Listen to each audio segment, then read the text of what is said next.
Chris, Billy, is Matt Sullivan in New York sending you guys any of the commentary, the running commentary on Stugotz's appearances on WFAN? Because he's sending them to me, and it's not great.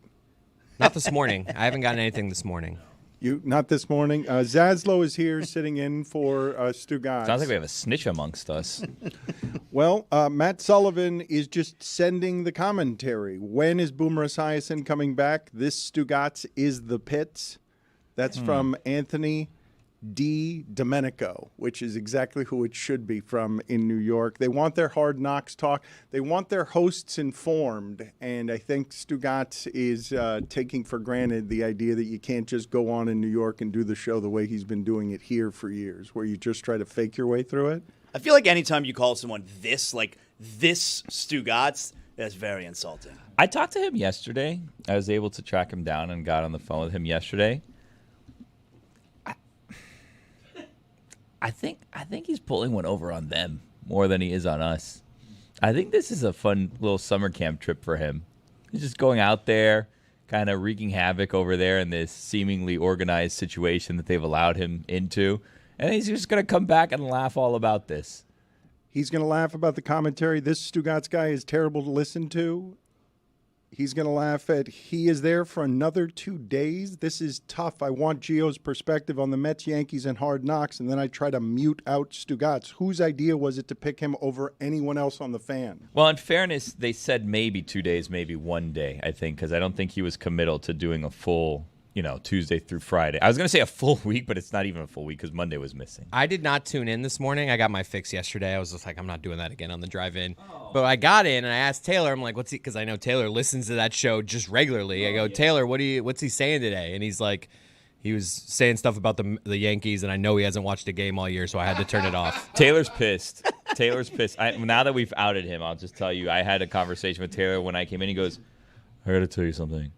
Last thing I want to hear is a guy who hasn't watched the Yankees all season tell me to calm down. That's a pretty good Taylor. That was my first try. That was really good. There's better Taylors out there. Is there no chance that last night, was he not watching the Yankees and the Mets to prepare for the game today? Well, this is the complaint he's getting from a lot of people. What do you mean he can't talk Hard Knocks because he didn't watch it? You're on New York radio. Wouldn't you think to watch it? Mind-boggling, someone is writing in.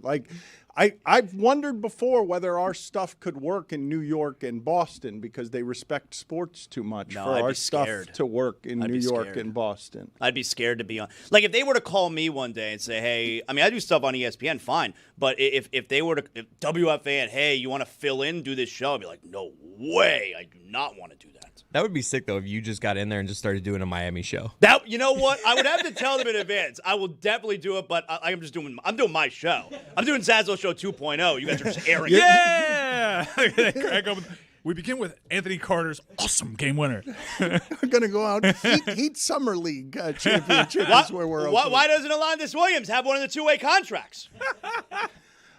Billy, when you made the Taylor impersonation, Zaz was delighted here recently by Taylor, but Taylor has been worn down. I have seen for about 20 hours Taylor's enthusiasm at look at the anarchy that Stugotz is causing, and now he's been beaten down by it. Let me tell you something. Josh Beckett on shore rest. I'll do that show.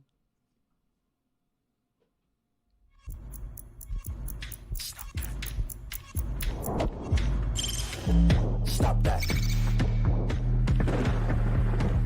Stop that. Stop that.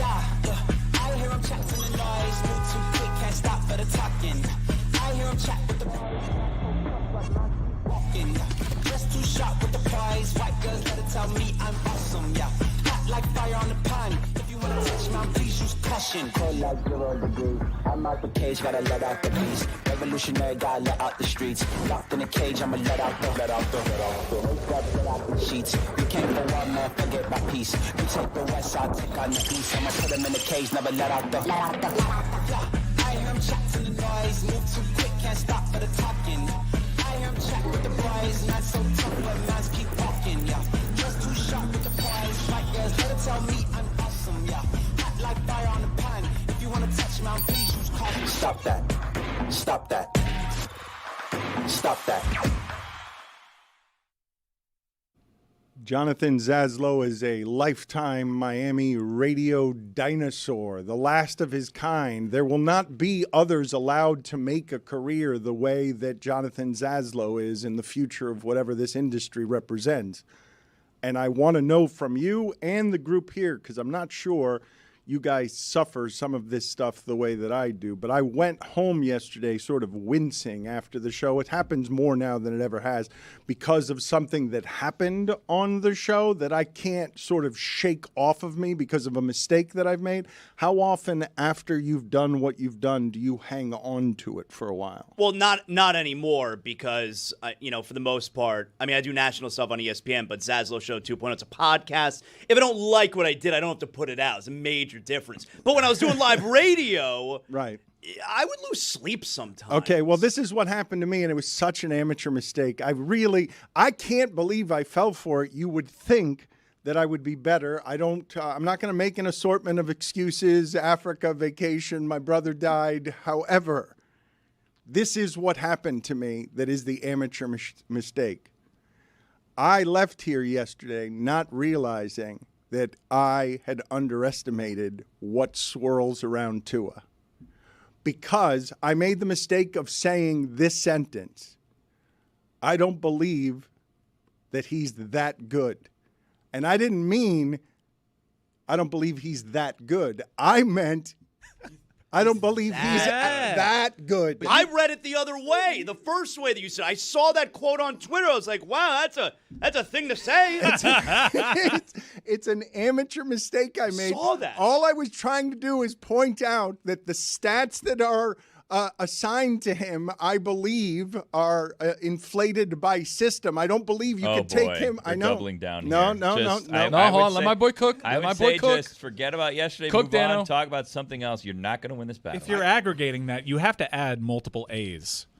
Or you have to put that in italics, right? Yeah, All caps for That's sure. Good. Only if there was an emoji to like add the hand, right? Because you need the hand to extend. We need that. There isn't a good. Cuban hand emoji. Exactly. We need one. There's an Italian one, but not a Cuban one. The funny thing is in the clip you give context. You're like, here's what I meant by that. But on Twitter, it's just you read Yeah, the they got quote. me. This is where I felt like an amateur, though. I got aggregated by our own show. Juju's very good at this. Juju knows exactly what to throw into the stream. I still don't think that you guys understand what it is that I was trying to say. The distinction between... Oh, boy. I was getting mad watching the local hour with the Tua take, so please try to clarify for me. Okay, you were getting mad about what? Because all I was saying is that in the history of South Florida, I have never seen an athlete this kind of polarizing on what the measurements of his worth are. So that's an interesting preface because I think that context was kind of missing from it. And at first I was getting mad, having more of a macro view on the NFL, especially these days, and not being emotionally tied to the Dolphins. I then kind of reverse engineered, this is actually a cute discussion because it's the first time you guys have ever had these discussions about a quarterback with the current modern day NFL salary structure. And another thing is, it's the first time you've had an offensive scheme since the 90s where you actually feel this was something that was said. I don't think any other team can replicate Tua. As if Mike McDaniel is the only person that knows how to run a freaking offense in the NFL. I'm seeing Jared Goff, who we've had this discussion with twice, all of a sudden doing things in Detroit. Guys, relax. There are other offensive minds in the NFL that probably see Tua and say, I can get good production out of him. Right. He can't be the only guy who can help the quarterback have good offensive numbers. The part that I objected to yesterday, though, was, okay, maybe it's the coach who's propping him up. Why don't we say that maybe it was the previous coach that was holding him down then? Why does it only work the one way with McDaniel? Maybe Flores was so bad on that side of the football that's why Tua originally looked like that. I think the argument isn't can an offensive coordinator see two and be like, I can work with that, is can I work with that at $55 million? Let me just rewind for a second, though, on what it is that I was trying to say, because now, for some reason, saying someone is Jared Goff is an insult?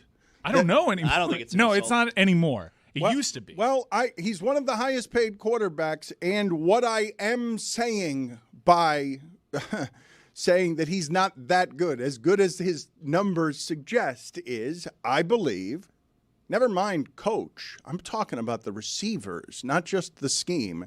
I believe if I put Matthew Stafford in this system or 10 other guys like Matthew Stafford in this system, I'm going to get something that looks close to what it is that I see from that offense. Whereas if I put Tua in 10 other offenses, I don't think I'm going to get the same numerical output that I'm going to get if I just take Tua and now move him to the Rams, say. Let's move him to the Rams, where Goff was eventually told, get out of here. I'm going to upgrade. I'm going to upgrade with Stafford. There's your system coach. They've got skill guys. They don't have Dolphin skill guys, but they've got skill guys. Yeah, I think Tua does really well inside of the LA Rams offense, given that Mike McDaniel is a McVay guy. Right. So I think that Tua can be plenty good in plenty other places. And while this is unique to South Florida at this position now, we do this we've done it Dak Prescott's entire career. We did it with a 2-time MVP in Lamar Jackson. It's tough when you think that, is he the best? Does this person warrant? Because every new contract is a new watermark when it comes to contracts. That's how this goes. I'm never going to understand that. Like, why do we have to hold up? Okay, so Trevor Lawrence, the Jaguars gave Trevor Lawrence this contract. So now, like, Jordan Love's people and maybe Tua Tagovailoa's people, they're going to look at, okay, well, you saw what they just gave Trevor Lawrence, so we need this. Why can't the team come back and say, yeah, they're stupid, and just because they're bad at negotiating contracts, why do we also that's what have the to Dolphins be bad are doing, at and look at what they welcome, though. That's what the Dolphins are doing, and look at what they welcome from their own fan base. It's obvious that what you risk doing is losing the quarterback that has given you the best seasons at that position in a very long time for this franchise, and you could dare another franchise to pay him that money. But just why does bad business have to beget bad business? Well, I actually think that there's plenty of teams capable in the NFL of bad business, and if you're going to dare Tua to find a contract better than what you're offering him, I think that he'd actually find it, provided he stays healthy, which is always the thing with him. Here's also something that I don't understand about the Tua stuff and all the doubts surrounding Tua. It's not like Brock Purdy, where he was the last pick in the draft, and you're saying, okay, well, maybe it's Shanahan and maybe it's all the weapons they have in San Francisco. We were talking 2 years in advance at Alabama, and not just we in Miami, everyone, about tank for Tua. From the moment he debuted in that national championship game, he was the guy. And now, all of a sudden, after leading the NFL in passing yards, it's, he's a system quarterback. How would he fare if he wasn't with Tyreek Hill and Jalen Waddle and Mike McDaniel? We were talking about Tua before the hip injury like he was a generational quarterback. This is the thing to me, though, around this guy in South Florida that I find the most interesting, because this is not by himself a polarizing cat. Like, there's nothing about him to not like. He's so easy to root for, too. He is the epicenter of a bunch of things converging that are amazing. 1, that sport being as popular as it is. 2, that position being as important as it is. 3, fantasy leagues making it so that we all feel like we know as much as the general managers. 4, the general managers are also bad at knowing what the value of quarterbacks are right now. 5, we all have opinions about all things in this sport. 6, you can have an opinion on this thing right now without being right or wrong today, so all opinions end up becoming valid. And 7, and this one to me, 7, okay. This is the This is the biggest one to me, because it really is. It's what Mike's talking about. We do it with Lamar Jackson. We do it with everybody. How is it that everyone is coming to this trough with an opinion on value, and we're all in agreement that everyone is shitty at doing the measurements here on value, and that it's harder than it's ever been to measure what a value is when Brock Purdy's the last pick in the draft and you see, like, wait a minute, how does that keep getting to the Super Bowl? It's such a bizarre sport in that Super Bowl, you had a guy who everybody would call the best in the sport, in Patrick Mahomes. A guy that you have Tyreek Hill down here because they had to make room for that massive roster. And you wonder, how can you pay one position that much money? And we saw all season long, we were doubting the Chiefs because of the lack of receiver help over there. And damn it, they found a way. They found a way to beat what? A team with Mr. Irrelevant at quarterback with a totally different salary cap structure, which loaded up on talent around him with Christian McCaffrey and Samuel and Ayuk and George Kittle and a crazy defense of pass rushers that they traded for to load up. There's a bunch of ways to get to the Super Bowl. It's just when you're talking best contract in the sport, biggest, fattest contract in the sport, it's Patrick Mahomes that can make it work. We have those questions about Josh Allen. Now Josh Allen has stripped away all the talent that got him to that next level. What are we going to see from him? Is it going to be the same result as Patrick Mahomes? Do you not find this part of it crazy, though, that if we're going to hyperanalyze a sport and a position, that everyone can be right and wrong about, yeah, Trevor Lawrence is worth about that, when I'm looking at Trevor Lawrence and I'm like, don't want him. Don't want him as my centerpiece on something. That is not, I do not want to attach myself to the next 5 years of Trevor Lawrence. You wouldn't want Trevor Lawrence. What if you had Mike Glennon for several years? Like, that's another part of this. I experienced it with Baker when I was a Browns fan. I'm like, wait a second, we're not going to pay the guy that got us to the playoffs? We're not going to pay the guy that solidified the position? We've been working 20 years to have a penciled-in starter at this position the entire time, and we're prepared to walk away from this? And I imagine that's what Jacksonville went through. Well, isn't it an either-or? Like, that's where we're at right now, right? You could either have Trevor Lawrence, and maybe he's really good. We don't really know yet. Or you could have nothing. Like, those are the two choices, right? And if those are the two choices, probably not taking nothing. Nothing's not good. It's so confusing because you have faith in Trevor Lawrence. Well, he's got Doug Peterson, and he can do it with quarterbacks because why? Because he did it in a Super Bowl against Tom Brady with Nick Foles. You can win championships a whole bunch of ways. There is a decision here that's franchise-altering. They have to get it right with Tua. Here's the thing, though. That's not accurate, okay? Trent Dilfer was used for a long time before Nick Foles. The fact that you have two outliers there, every other copycat GM in the league will do the safety of what it is Zaz is talking about here is like, well, Trevor Lawrence is something. I'd rather have that than nothing because my way to Brad Johnson in the Super Bowl and Trent Dilfer in the Super Bowl, Nick Foles, that's the more improbable way. Number one draft pick, that feels safer to me. You're doing it with journeymen, and I think you need to do it with salary cap structure because we've seen the Seahawks do it with someone that probably had a lower number than Nick Foles in Russell Wilson.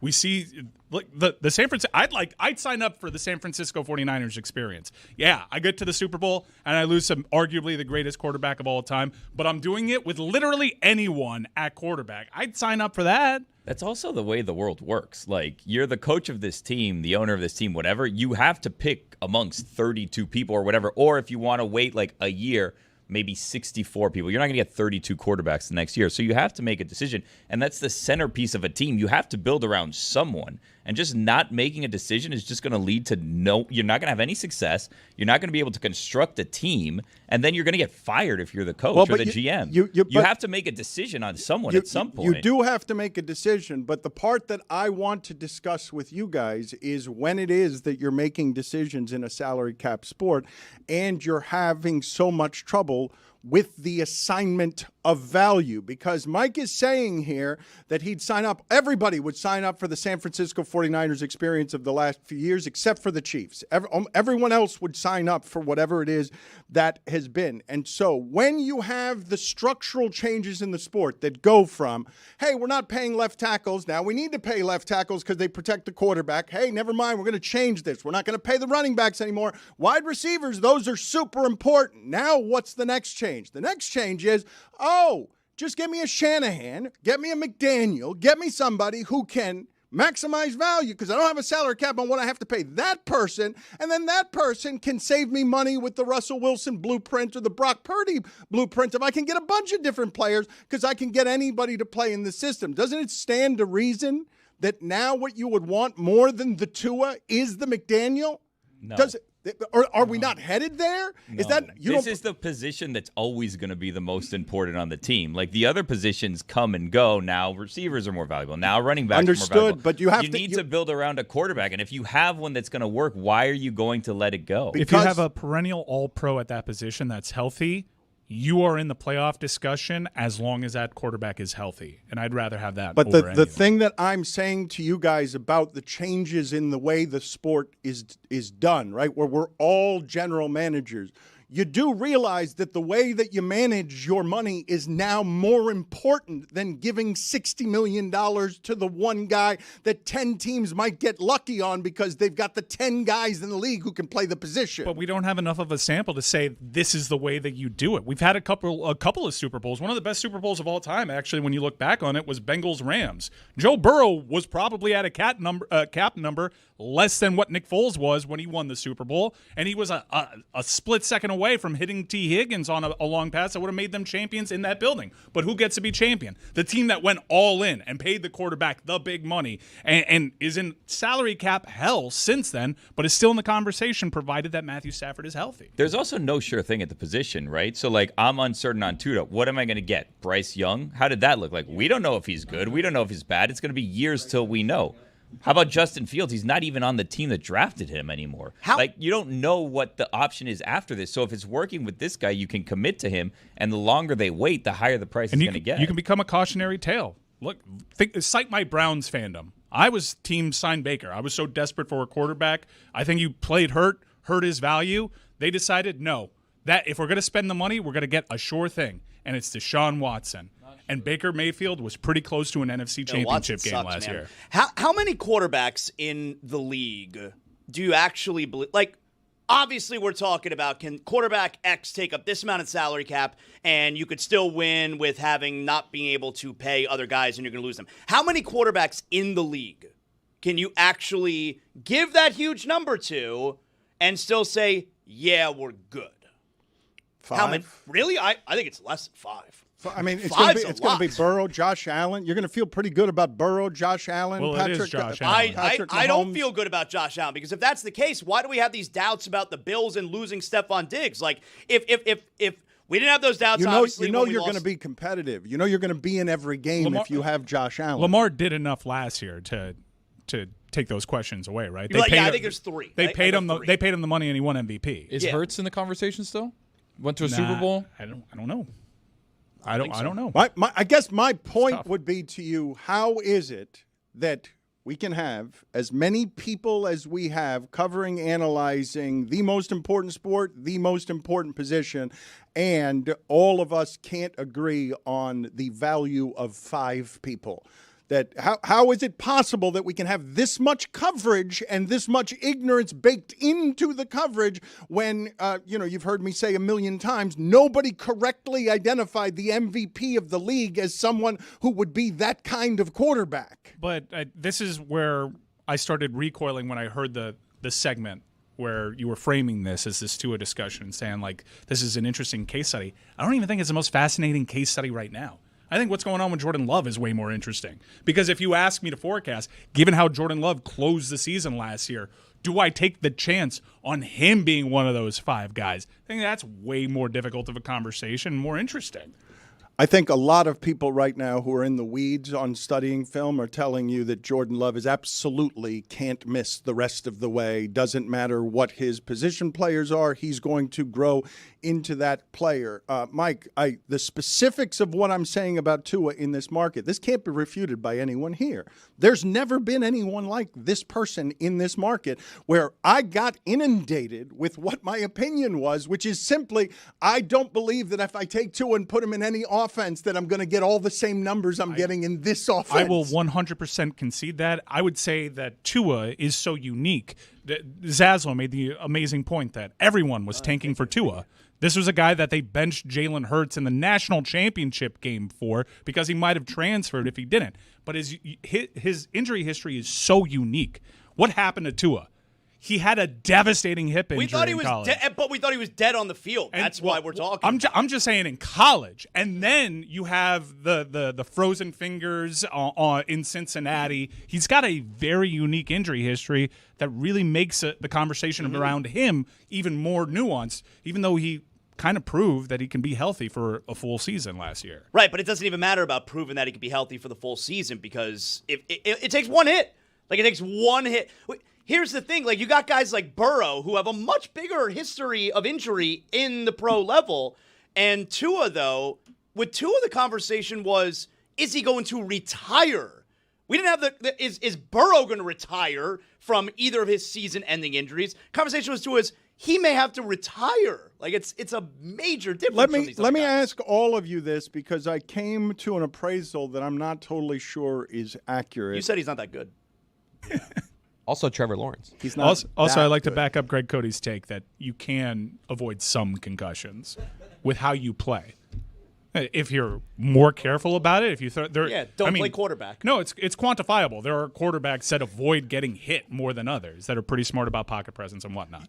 This is the point that I wanted to ask the group about because I did surmise that it is more probable that he is more of an injury risk than the average football player. And after I left here, I'm not sure that's accurate because of some of the other things that are in play, not just rule protections for the quarterback, but the fact that he throws everything in 2 seconds and rarely gets hit and gets to play the game the way that Tom Brady got to play the game. Never had a concussion, according to the internet. But also he played in an era where he definitely had concussions. Shake it off, buddy. Does it worry you that he's thinned out this year? Yes. But do I have it wrong? What worried me is the way he was thrown around. It looked like physically, the first couple of seasons, it looked like he was being thrown around as if a teenager was playing with adults. Mm-hmm. It didn't look the way that I'm used to seeing quarterbacks thrown around anymore. They've actually, for all the rule changes they've made, they somehow have managed to make the sport slightly less dangerous just there. Anytime I see a quarterback really hit, I think it's illegal. I've gotten there anytime. It's basically illegal to hit the quarterback in any legal way that makes me wince. Yeah, there are hard hits where you say, that's got to be something. That's it. You cannot throw the quarterback that way anymore. But answer my question. Quarterback gets hit, you're just yelling, that's a penalty? penalty? Right. That's a penalty. Gotta be something. That's right. The quarterback is on the ground. dog. That's a penalty. Can't do that. Come on. They have absolutely made it so that I am both of these things. I'm like, what happened in good old-fashioned football? And also, you can't step on his toenail that way. It's a flag. That is illegal. I don't think he shifted his body weight. I didn't see that. Who's right, and what are the votes in the room on is Oh, Tua, we have to decide on Tua's contract right now? No, not an the election? contract. Who's right? Not the contract. Is Tua more or less likely than the average player to get injured? That's what I want. Or is he Why did he lose the weight? Like, we had a seasoned sample of the weight working out. Now I'm worried again. I think Is he Armstead wants playing? I think he wants to roll. He's going to run. That's a question. He's every going to week. run? He's going to run. No, he shouldn't run. He's Don't gonna like be- it. He's going to run. They're going to get him more time outside of the pocket. They're going to be moving him outside the pocket more. They are going to use him that way. I don't wanna like that. 'cause avoid it concussions. Kind of has but we're like gonna roll them out. kind of has that RG3 gene where this guy just has a unique ability to get blown up. I don't like it. Yeah, if he rolls out, isn't he running away from the other players? But there's other players over there, though. But they're building up a head of steam. I don't like this one bit. The part about this that's funniest to me is all of this. Let's make a $55 million a year investment. Guys, we got to make sure that everything around this is perfect so that he's throwing the ball in 1.1 second faster than everyone else in the sport. But Armstead might be out again this week. How about we get 0.3 more of a second by ruling him out? Oh, no, he's got to lose weight to do that, and now we got a thicker cushioned helmet we need to get because there's more brain injury 3 feet outside of the pocket than there is inside the pocket. There's too much information because I've convinced myself one of the main criticisms outside of the injury stuff is Tua's arm could be stronger. You start rolling a guy out of the pocket, you lean on arm strength a hell of a lot more. I don't like this one bit. I don't know what Mike McDaniel's doing. His accuracy when he gets out of the pocket, too. Woof. This is a bad idea. Don't like it. We also Tua don't- in pocket, I pay him. We don't know he was instructed to lose weight. He could have just lost weight. And they're like, buddy, you're not running. Could have gone carnivore. Who knows? All of this is why Dan said he didn't think he's that good. And Trevor Lawrence. He didn't. No, he said he's not that good. You're missing the arm there, Zaz. Just reading I'm just telling you what I read. I would enjoy watching one of those Lifetime movie reenactments of how it is the Dolphins tell Tua, you are worth $55 million a year, but only if we can keep you in this square footage. In this square footage and gain here. 15 pounds. Gain 15 pounds. Look, so you can only cash those checks from this spot here. This spot. You can't roll out Direct over deposit here. is only in this heat map. Is this happening like in a small town going back home for Christmas time? Like, what does Hallmark have to do with this? Just We a said like a reenactment. love story I need here I need a involved. reenactment. Lori Loughlin in it? I'm looking Someone's for divorced. an actor's There's reenactment. always a divorce or death, widowed or widower.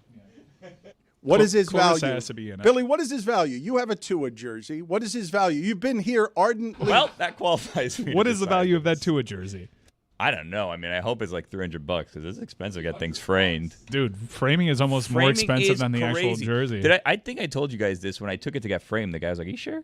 And I'm like, "Am I sure? What are you talking? Like, buddy, this is your business. I'm trying to pay you money for this thing." And he's like, "I heard that they may waive him." And it's like, "What? You heard this? Where did you hear this?" He's like, "Yeah, I think Wednesday's the deadline." I'm like, "Well, we better get this done before Wednesday, or hold off until Wednesday, and I'm going to change my mind. Why are you telling me this?" It's a curious business plan. It's a that they- crazy business model. It's They like, got this that. may not be valuable in 2 days. It's super expensive. Tell me this in 3 days. I got to the point at Chelsea where they kept handing me like signed jerseys. I was like, no thanks. I got to frame this. That is a work of art as the Miami Dolphin experience. You go and take in a jersey of value in order to get it mounted on the wall, do you and the think? person asks you, "Are you sure? Are you? Are you?" What do you think?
A lot of people writing in with an assortment of opinions here. Le Batard has and has always been a blank. I believe Dan Le Batard is washed. Where does that expression come from?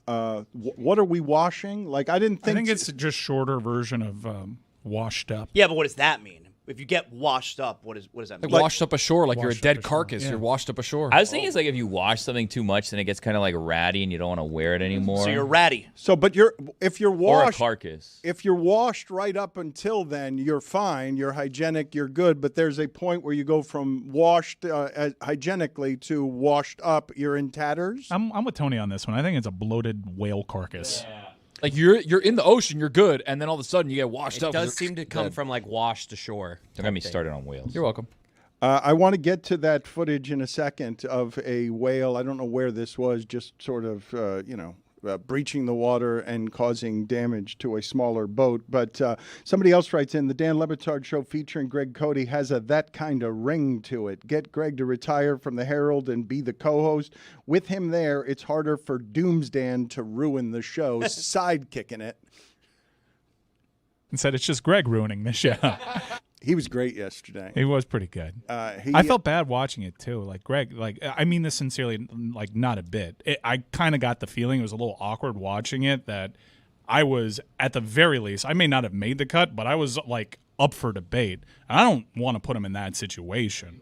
I don't want to put him in that spot. For the at all. record, Greg Cody has a 70th birthday party, and he doesn't know who around here to invite on the show. Can I tell you something? So I'm watching the show yesterday. I'm preparing, for coming in today. I want to make sure I'm up to speed on everything. And I hear that Cody he's got a 70th birthday party coming up. And I'm doing my work and I'm kind of listening half-assed, My ears perked up, though. I picked my head up from what I was doing. I looked right at that television when I heard Cody say, everyone on air is invited. That's a quote. I didn't make that up. Everyone on air is invited. I like parties. I like drinking. I like being around people. Open bars. I heard open bar, too. I didn't perk up quite at that because it was like, okay, that's an open bar that I'm not going to take advantage of, so I didn't perk up at that. I perked up at open bar, and then a few minutes later, everyone on air is invited. Now, correct me if I'm wrong. Well, let's play the sound here. I think that's what he said. Let's see if you have it accurate or not. Do that first. Video has found the sound. Let's hear. It has been an interesting journey with this guest list, just about the people here, because it started really small with my dad handpicking a few where I was like, this is going to make some people feel awkward. And then my dad's like, all right, screw it. Every on-air person's coming. Wow. And then my mom was like, whoa, who's Tony? I'm fine not being invited, Greg, if that puts you in a better spot. No. I'm okay with that. No, but I'm being truthful when I say my starting point was Dan and Stugotz. And Roy and Juju. That's not true. He's really mad at you. Okay, The face there was I don't want to good. get into any details about who isn't invited. So The tan. new me says everybody's welcome, and not just on-air people. I love the off-air people. Sounds like old you only said 4 people were allowed to come. 2, actually. Well, 2. but no kids except Graceland, my beloved. Okay, so the direct quote. Correct me if I'm wrong. Direct quote. Screw it. That's what I said first. Screw it. Everyone on air is invited. Now, my question to everybody. Am I on air? Presently. You are. Am I on air? Yep. Anyone object to that claim? Am I on air? You are on air. You're What was the quote again? Screw it. Everyone on air is invited. I'm on air. Sounds like you've been invited, even though you're his enemy. I'm using deductive reasoning. I have told you guys, Chris Cody, I think I betray Zaslow when I say this, but I believe that for his entire adult life, Jonathan Zaslow has texted me every time Cody writes an obvious column in the Miami Herald with just the headline of that obvious column to rip your father. I don't believe there's a sports... I was ruthless. Years ago, I was ruthless. I send the same text to my dad. I don't believe, though, that there is in... You guys have seen the evolution of the way media members in South Florida fight amongst each other. You've seen some of those industries kind of collapse. Radio, local television, print. There have been pockets that feud, and I don't believe that there is, in my personal circle, 2 people who I both like. I like both of them, who don't like each other based on what they are professionally. It's not personal. No, It's he not, seems like a really nice man. It's not. It is not in any way personal. It's about the work that Zaslow does not respect what it is Cody does, but Cody doesn't respect what it is that Zaslow does. Doesn't respect it. Yeah, I think he's a really nice man, but I don't know. Colin, it's a little bit for the birds. Upset bird. I'm not arguing with anything. You agree that your dad is not good at his job? Typically, I've told my dad to take more chances. You're an ingrate. Get out there. Typically, when Billy says something like, don't get me started on the whales, we follow that. No. And we get him started on the whales. No, we don't have to get started on the whales. I'm just saying these whales better not wage war on us because it's over. What do you mean they better not? They already have. I'm telling them, stand down right now. Stand down right now because whales do not want to start a war with human beings because it will end poorly for the whales. Horribly for the whales. If the whales want to continue to exist on this world, they will stop fucking with human beings. I'm telling you that right now, okay? There's not a human world under the water. There's a sea world on Earth because we capture the whales and then we put them in tanks. And then we feel bad for them because they're so helpless and they can't do anything. They're like, you know what? We feel so bad for you. Just go back to your home and die in peace. Go away, Let me whales. play the because video. they're never going to capture humans and put them under the ocean in cages and laugh at us the way we do them. If we wanted to end the whales, we would end the whales, so they need to stand down. Not just the whales. Dolphins, too. All sea creatures, calm down. Because I don't see whales starting GoFundMes and collecting things to save human beings. They're not trying to save human beings from extinction down there. We're doing that for them. So pipe down, whales. Stay underwater. Stop flipping over our boats. You're acting not right. So credit on that video accurate? Was the co-host of Spittin' Chicklets actually on that boat, or did he just post it to his social media? You're saying shut your blowhole, whale. noticed that, too. You can knock over the occasional small boat, but I'm saying pipe down. Enough is enough. The internet trying to act like they know the whale's motive is funny. Of just like, you see how this angry whale took out a boat? It's like, we don't know anything about what's going on here. My biggest question, though, with that video is, Buddy, who was captaining the ship, the one taking the video, all right, the one in front. Ryan Whitney. I don't think it was Ryan Former Whitney. Florida Panther, Edmonton Oiler, Ryan Whitney. Isn't that Ray Whitney? But anyway. No. Ryan Whitney played for the Panthers. think it was by the way. Ray Hudson. Yeah, I think Ray Whitney also played for both franchises. He definitely played for the Panthers, and Just terrible attracting trade to Carolina. Whitneys. My big question, The though, Wizard. is the guy who was steering the boat in the foreground, did he dip? Or did he go back to get the guy who was now capsized? It's a great question. In this video, That's a big character this move kid, right there. This kid driving the boat, he's either getting the hell away I from think he's there dipping. or going to help. What do you think here? It looks like he's dipping. I got to dip. That's Dude, what he, if you watch this video, the first dude in the water, keep your eye on the first dude in the water. This boat lands on his head. I am always afraid in deep water that one of the giant animals that calls that ocean home court is going to come and decide that I am on enemy territory, I am playing a road game, and I don't deserve to win a road game. Ever heard of torpedoes? For all we know, the whale thought the boat was a big seal. Like I just love us giving the motive to this. Like, did you see this angry whale? It's like we have no clue what the whale was thinking. It is a little ridiculous talking about motive. You ever turn a corner and like hit your elbow on the wall? I didn't have a motive there. I just miscalculated. That is, I believe, what the whale did in that circumstance. This is the equivalent for that whale of us bumping our head on something that we miscalculated. But there is a recent trend of whales attacking vessels. So I think the recent trend is that more people are videotaping things, I believe, is what is happening here. You used to write books about it. Moby Dick, you'd have one guy, do whatever he did. I didn't read Pinocchio. So you're saying Moby Dick not an isolated Ahab. occurrence? the book. Jonah, and the whale. But back to that kid, I think he is making. You see him turning the wheel. I think he's making a U-turn. I think don't he's know. going He to had help. the face of a dude who was about to dip. He had the face of a fleer. He's right about that. Yeah. That is what flight looks like. Like, that looks like he was at the beginning stages of I'm going to flee. yeah, that wasn't fight. That was flight. No, that was very much I'm going to get out of here. I wasn't It's the wheel expecting. turn, though. Would have been crazy if he grabbed a harpoon, though. Or a torpedo.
This interview is presented by LinkedIn Jobs. It is? All right. Pablo Torre is going to be on with us here in a moment. Pablo Torre finds out is wasting an extraordinary amount of money chasing down journalistic investigative stories nobody but he cares about. The most recent one involves Putin, 7 anonymous sources, a whistleblower, and max fixing in fencing. Maximum fixing in fencing. I can't get anyone around here excited about the Olympics. Zaslow was complaining about the opening ceremonies in general. He Maximum fixing? Make me watch maximum fixing of fencing, yes. Not match fixing, maximum fixing. Maximum fixing. There's That's no right. way to fix it more than this. This is the most fixing the there's most ever been. maximum. Some would say the most. Pablo? Oh boy. Kinda true. Dan has stumbled into a factual statement, which is that no sport is more corrupt in the Olympics than saber fencing. And if I can't convince you on the level of, hey, do you want to know what the guy who owns the largest super yacht in the world, the yacht that got seized by the European Union because the owner was too tied to Vladimir Putin, and did you know that that guy is running fencing? And that guy happens to be friends with the president of the Olympic Committee? If I can't get you in based on that premise alone, then we're just different people. We're just different people. I love the Olympics. Pablo, first of all, hello. Good to see you. How do you find out that fencing, as opposed to every other sport that no one cares about, is the one that has maximum fixing? Because it's come to the United States. It starts with a scandal, really. My attention on it starts with a scandal inside of Team USA. So there are Olympians right now in Paris who have been very credibly alleged by people that I interviewed to have benefited from maximum match fixing. People who have been getting favors from referees in saber fencing that have gone to the Olympics as Americans because of it. And they're over there right now.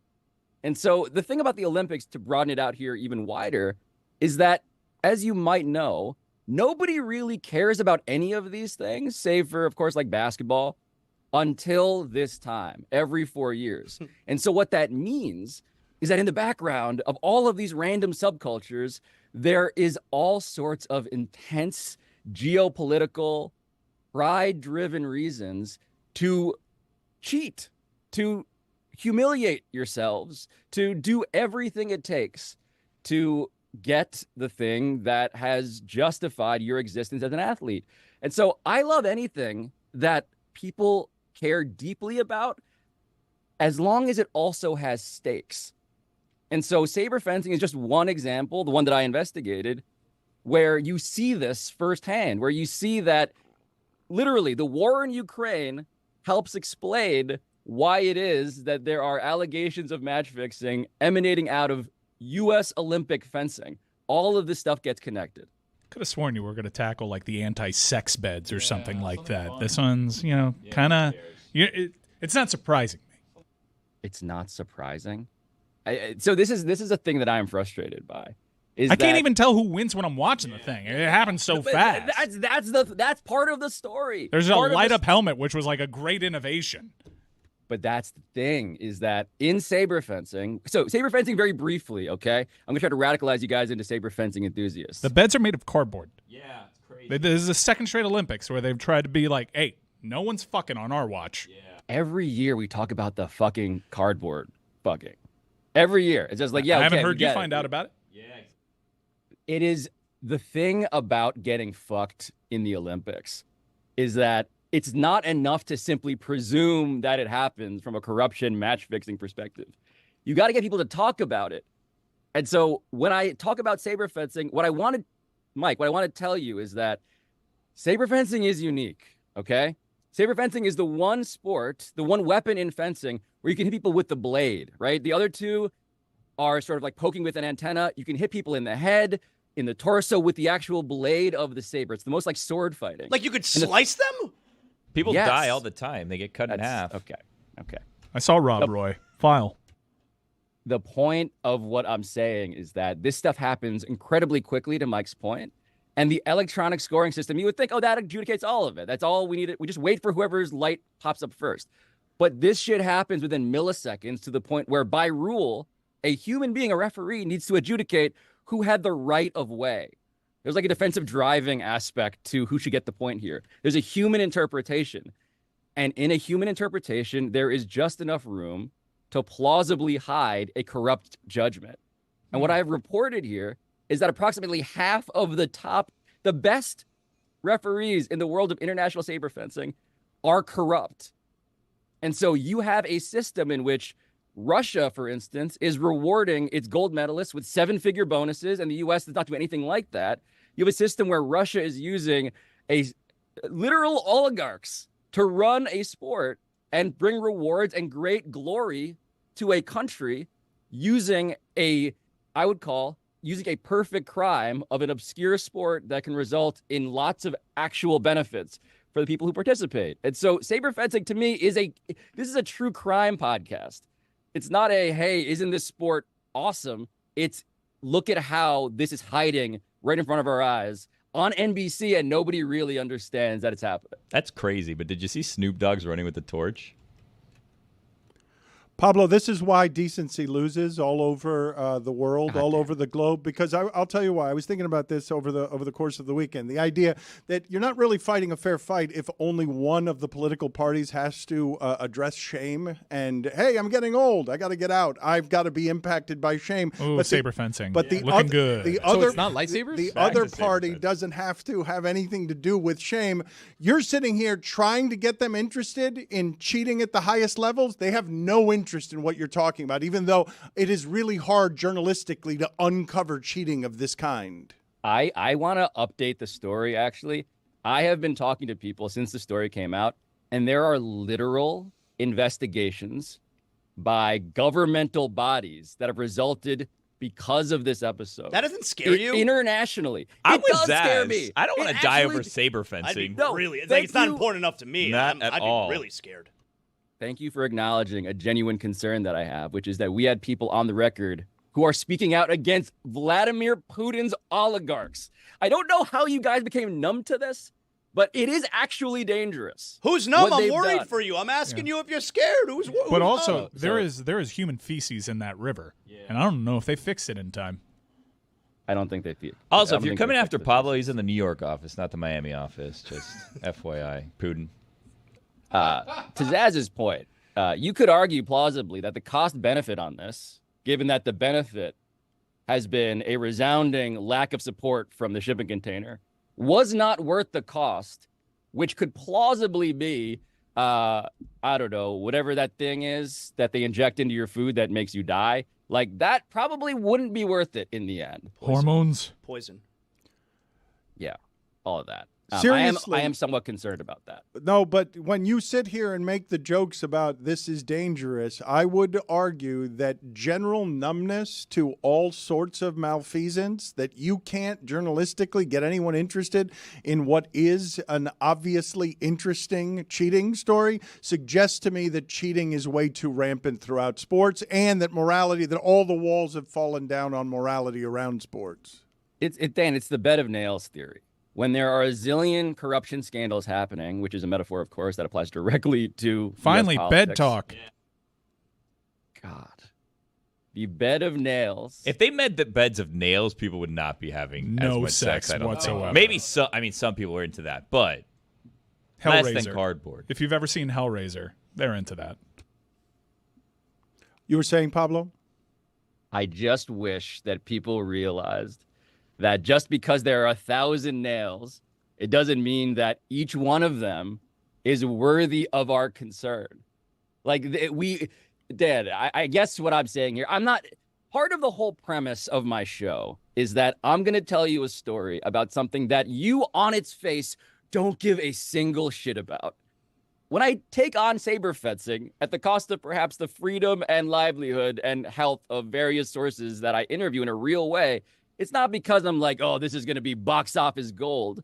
It's going to be because you're going to be surprised by what's inside of it, which is a story that you can understand and appreciate even if you don't care about it. And the Olympics writ large to me is exactly this. Again, what do I care about? I care about stakes, and really I care about people's egos being on the line, and nothing embodies that more than the Olympics, where everybody gets together to cheat, to occasionally fuck, and also to try and manage what it means to be the best. And in that mixture of things, there are scandals all over the place, but it's just really hard to prove. And so this was my attempt to prove that this one nail of saber fencing is sharper than anybody realizes, and it's actually a metaphor for everything else that's happening. And the fact that you guys would rather talk about the cardboard bed makes me realize why the Olympics have remained exactly the same for about a century now. There's breakdancing now. Speaking of cardboard, do they spin on the cardboard, do you think? That should be like the home field, right? Well, we'll see. Maybe it's clay. It can't be cardboard anymore. It can't. You can't It get to should the be. Olympics. It's in Paris. It's clay. You can't. You can't come out on How much to the pressure is on us to win this? floor and just put out a piece of cardboard and spin on your back on it. That is not. Is there shit talking? Is that allowed in the Olympic Are we the version? Are we the breakdancing favorite? We should be. Like, didn't we? Did we invent it? I think we did. We had breaking 1 and 2. All right, but South Sudan might have someone that's just as Brazilians have a good team. Wow, I hadn't even considered that. Oh, like the Capoeira. capoeira. Yeah. I'm There not it is. positive the United States. Put it on the poll, please, at Le Batard Show. Should the United States be the favorite in breakdancing? I want to assign to everyone on the show here some category here so that we can cover the sport correctly. The only way we covered it yesterday was Greg Cody out of nowhere taking out Michael Phelps. He had a point, Dan. We only care about every 4 years and for 2 weeks, and then it's like, all right, swimming, who cares? Yeah. Are you saying we should all take an obscure sport and be the correspondent for Yes. the show? Yeah. Yes. That's a great idea. Want to do a sport draft? Oh, that's a I'm good in on idea. this. According to Jason Poo of Medium, the favorite in breakdancing is Phil Wizard from Canada. That's a great name. That can't be his real name. Every name that Billy just mentioned sounds fake. Jason Poo reported that. Matt Sullivan just helped me out. He told me that the favored B-boy is from France. See you later, Pablo. We've got conflicting information. This cannot stand. See you later, Pablo. Bye, Pablo. Tell the world my story if I, disappear one day.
Chris Cody, do we have anyone monitoring what it is that Stugotz did? I guess, did anyone monitor? Because it's over. He's doing a morning show on WFAN because Zaslow was asking. He wants to hear some sound of what kind of lies Stugotz has told in New York and what kind of things he has done to disrespect both us and the audience. Mostly the audience, I would say. I couldn't get enough of him and Taylor, that story from the other day. Oh, my God. I will check with Taylor because he's the one monitoring it. But you're I telling me have no Taylor interest in has it. soured because Taylor, this was fascinating to watch. Ghosted right? him. We have a lot of people around here who work for Meadowlark who are super fans of the show. And so they get into the world that they've been listening to for a while. And for a while, they get delighted when they see up close that the things that we talk about being real are real. So the first 12 hours of whatever the Taylor experience was with Stugotz in New York, he was delighted how shameful all of that was. But now you guys are telling me that Taylor's broken, that he's dispirited because Stugotz made him all sorts of promises about how Taylor was going to be doing things with him. And then next thing you know, Stugotz just ghosts Taylor because he can't be counted on to tell one syllable of truth anywhere in the last 20 years. That's the worst part, right? It's not that he didn't come through. It's that he just got ghosted in the end. And he's underperforming for what Taylor wants from WFAN, which is he wants Yankees Subway talk. Series, come on. He wants Yankees talk and he wants Hard Knocks talk, and he's getting neither. But They he do a doesn't New York know. show, He Dan. doesn't know anything. You expect him to do some research? You expect him to work? Like he doesn't. little If he wanted to work, he would have taken the job they were offering him there. Now you've got too far. Have I? Yeah. They offered him a job and he turned it down. And he turned it down because it wasn't enough money and he had to work. Are we sure there was an offer? Allegedly. Everything's alleged. Even the fencing thing, alleged, by the way.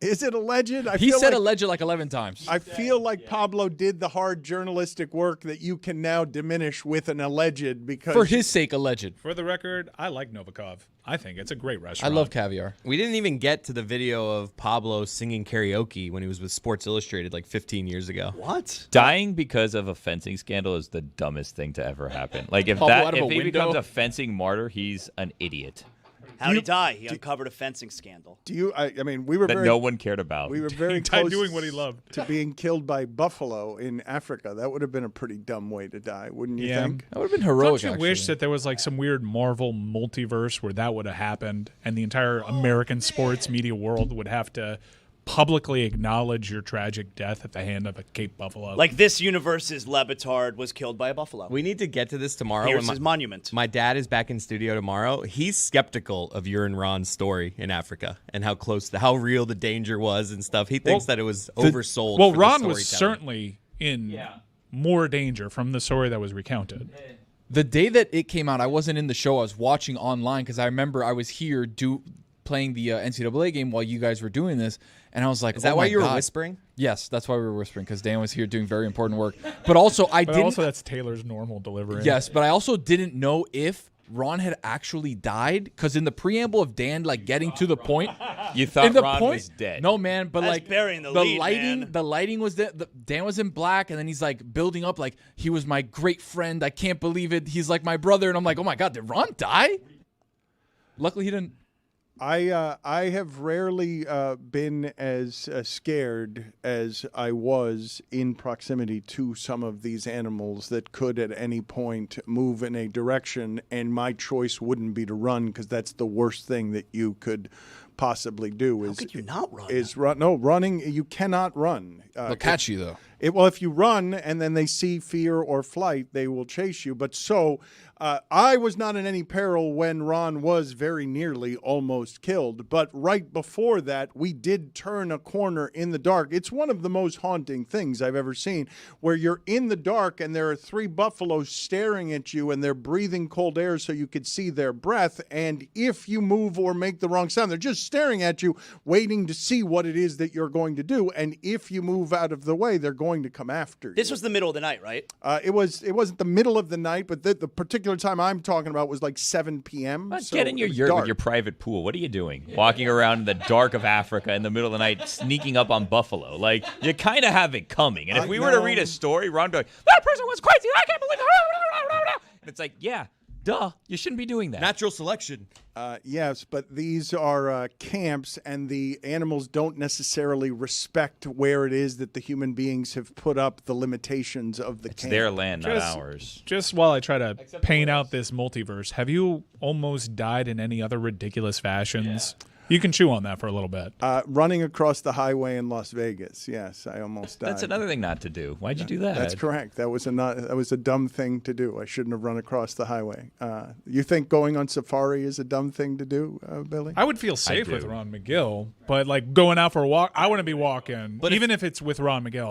If it's like 6 a.m. and it's dark and I just hear, hey, Dan, I'm going to go walk out. You want to come with me? I'll Wait, be is like, that hey, Joe Biden is out there? hey, Dan, man, come on. Come walk with me. No, Take but a nice little walk. wait, it's not a walk, guys. Go look at a buffalo. You have to get from one place to another. Like I'm not going by for walking. I'm not going for strolls with Ron McGill in a sunset stroll. I have to go from one place to another. You can see its breath. It's awesome. I like the voice, even though it doesn't sound like Joe Biden to me. I just find it pleasant. It's great. And Come it on, brings a man. smell of it. It's kind of like your Harry Carey in that it's super limited, and then you start like doing more of it. It's worse, but I still like the Got a little voice. twang to it, Yeah, too. Zaslow asked for a clip from Stugotz. We do have one. It's him promoting his book while admitting how terrible it is. Oh no. Shit. He's trying to promote his book now on WFAN, but he's doing so poorly by just ripping people off. Good Phil. Yeah, good timing by you. But at the end, the money wasn't enough. And that's the truth. That's the God's honest truth. When they're paying me this much money to write this crap for Random House, I mean, it's going to be a New York Times #1 bestseller. And like, it's going to be a good book. The portions I wrote, not so good. The portions that everyone else wrote, fantastic. That's how you sell it right there. This crap. Crap from Random House. That's not great. It's not a great situation, what he does to our listeners. Do you feel any responsibility for him? I can't control him. Like, do you? No, I don't. Well, No. so why? You're the one who's producing him. Yeah, but like, you created him. You're his partner, man. Yeah, did. You kind of let this happen. You birthed him. We did. We all created this. I don't think the audience is going to find it so funny, though, when at the end of a contract year, we've got a real problem with him. Like, I don't think the audience is going to throw back its head and laugh then. It's a real Tua situation. Do you lock him up now? What do we do? Should you just give him $55 million? Like I said with Tua, do it with Stugotz. Could be Let him- more in a year from now if you don't do it. Let him play it out and then run the shit out of the ball. It can't be more a year from now is the point. Have you not seen what's happening to the industry? Like, But what it's- if it is? But it's not. How about the threat, though, that this is going to be his last contract? I mean, straight up, this is, and then he's going to go away silently into the night. Chicken Yeah, you got to believe anything he says. The words have to mean anything. It's not like you'll stay too. Like, Gonna become a professor. He's not What is he going gonna anywhere. Where's he going to go? He lives paycheck to paycheck somehow. Where's he going to go? He needs money while claiming he doesn't need money. I actually think that's a pretty good negotiation tactic on his part. Come on, give me what I want. It's my last one. Give me what I want. I cannot get anyone around here interested in the Olympics somehow. Zaslow doesn't believe in the opening ceremony. No, make me watch the opening ceremonies. I'm going to sit around on a Friday. My wife's going to say, what are we doing tonight? I'm like, it's the opening ceremonies. We're going to plant ourselves on the couch for 4 hours and learn about all these other small countries. Watch people walk around. Give me a break. Get the hell out of here. Make me watch Well, what that. happened to this? Because this used to be something that America gathered around the television to watch as a spectacle. Holy cow, Morocco! Whoa, I'm totally enraptured right now. This Morocco counts. is all over the world champion Argentina Is this now. preseason Olympics? Hakimi just scored, who's a player of repute. But so the Olympic rules in soccer are kind of different. You essentially get 3 roster spots of dudes you've heard of before. Well, why is the soccer started before That's the what I'm opening asking. game? Why This does is anything the started torch. before the opening ceremony? This is not a real game. It's a friendly. No, it's a real game. A friendly? Hey, guys, I hate This to is break it actually to you. another cup in the Olympics. Yeah, this is Weird. this is the Olympic Cup competition. This is essentially the league's cup. Let's be honest. Can we be honest for a second with these cups? A little watered down. A little watered down. How too many. American. Put it on the poll at Le Batard Show. Should there be Olympic Games before the Olympic ceremony? Because I'm not sure when that started, but that shouldn't be a thing. Like, is there going to be closing ceremonies? There's more games? We afterward, they have more games difference? after the closing ceremonies. In a year from now, it's an Olympic Games. What's going on right now? Team USA actually does play today on USA Network. That doesn't apropos. count. In soccer, they play the host nation, France, who's got to be considered among the favorites. Tough group. There. Yeah, Lacazette is playing. Yeah, dude, I couldn't believe it. How old is he? So you get like 3 guys that are over like 20, and you have to be strategic with like the roster placement that you do. And you also sometimes you have a longer in the tooth veteran that has eluded that big national team success has eluded him, and it's like one last job, like Jason Statham. Ring chaser. Yeah, Is Ozil playing? but like Alvarez is playing for Argentina. He's a first teamer. This is a shocking result right now. Morocco 2-0 over Argentina. Zaslow, can I do anything to even make you interested in Team USA basketball? Okay. I've really thought hard about this with Team USA basketball. And I'm not going to sit here and tell you that I don't want them to win. But I'm going to sit here and tell you, I don't care. Like, I've been trying to get emotionally invested in it, care in some fashion, and all I can manage to think about is, I'm supposed to root for Jason Tatum now? Like, all of a sudden, Joel Embiid's flopping ass. I got to root for him now? Like Derek White. I'm supposed to hope Derek White continues to kill these other countries the way he killed the Miami Heat. I'm not rooting for these guys. Like, I don't care about these guys. I can't bring myself to root for anyone that's not Miami Heat. I care so much more about the Miami Heat than I do Team USA. I'm sorry. I'm sorry. But you're not sorry. Bam Adebayo's on the team. I'll root for him. Yep, I'll root for him. So you're rooting for one guy? Yeah. I hope Bam does really well. These other guys, like Kevin Durant all of a sudden. I'm supposed to care about Kevin Durant? I don't like these guys. Root for them. All of a sudden, I want Jason Tatum to do well. Are there any Heat players playing for other nations? I mean, I thought Nikola Jovic was playing. I'll root for him.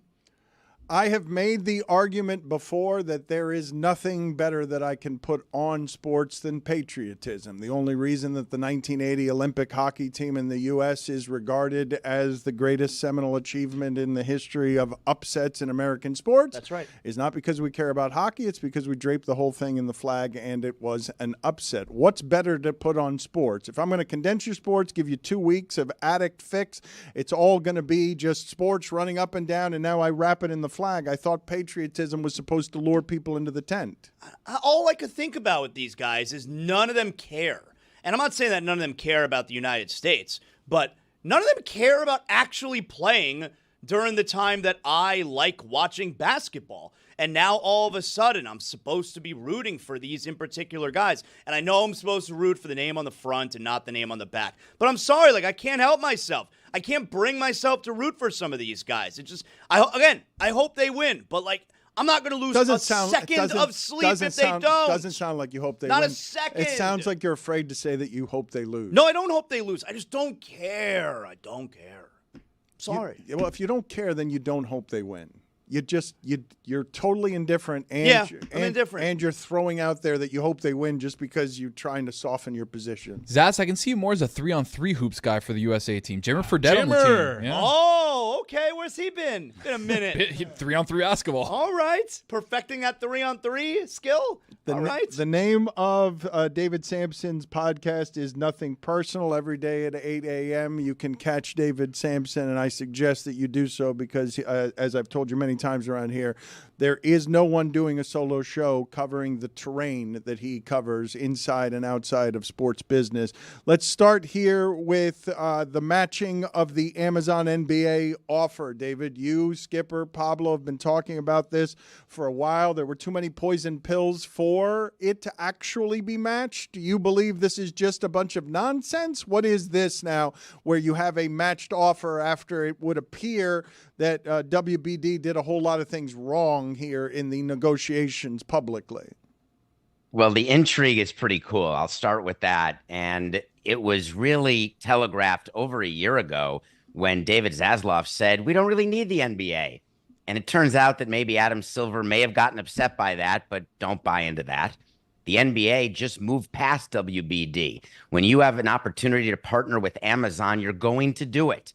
It's not just about toilet paper. It's about expanding your brand internationally in a way that wasn't open to these leagues before.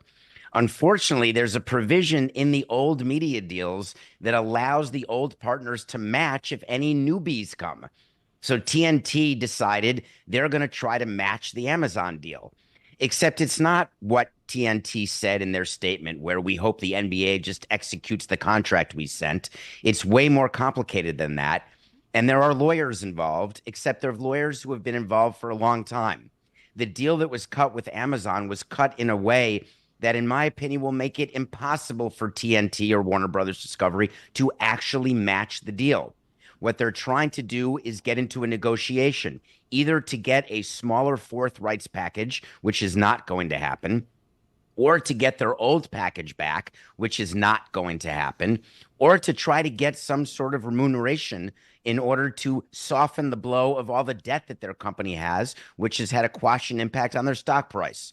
So there's a lot at play here, and it's a very, very expensive game of chicken that WBD is playing, because I think the worst case scenario for their company and their stock price, the worst case scenario is for the NBA to actually accept and for TNT and WBD to have to pay $1.9 billion a year for 11 years. So we'll see how this plays out, but my guess is it will not play out into the season. You will see resolution prior to the start of the season. Your take is the strongest that I've seen on this, because I've seen a lot of people theorize that the NBA is just going to find another package underneath the couch cushion and everybody's going to be happy. You're saying flatly this will not happen?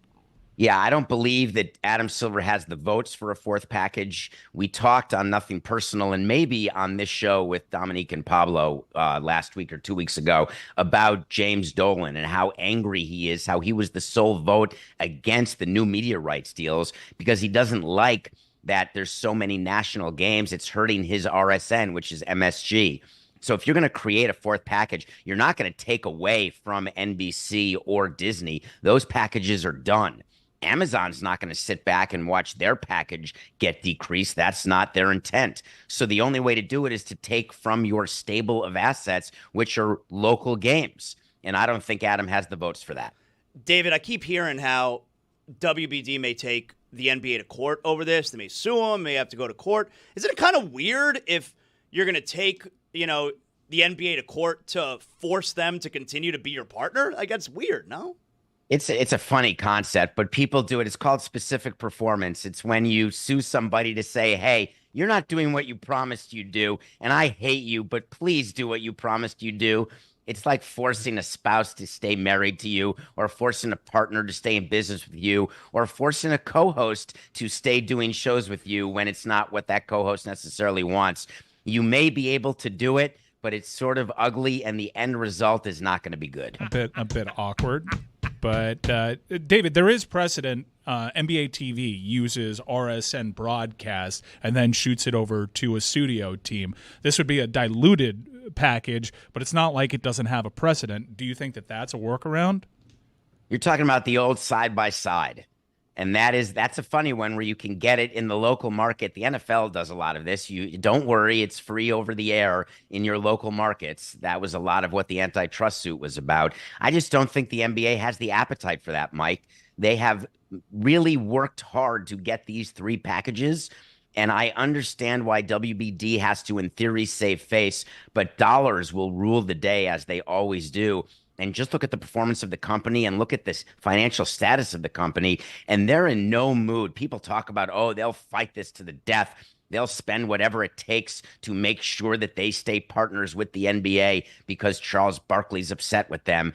That really doesn't come up when boards meet and they look with the CFO about what's happening with the company. So I just think that this is an intermediate step to try to get them a little face saving and a little bit of money.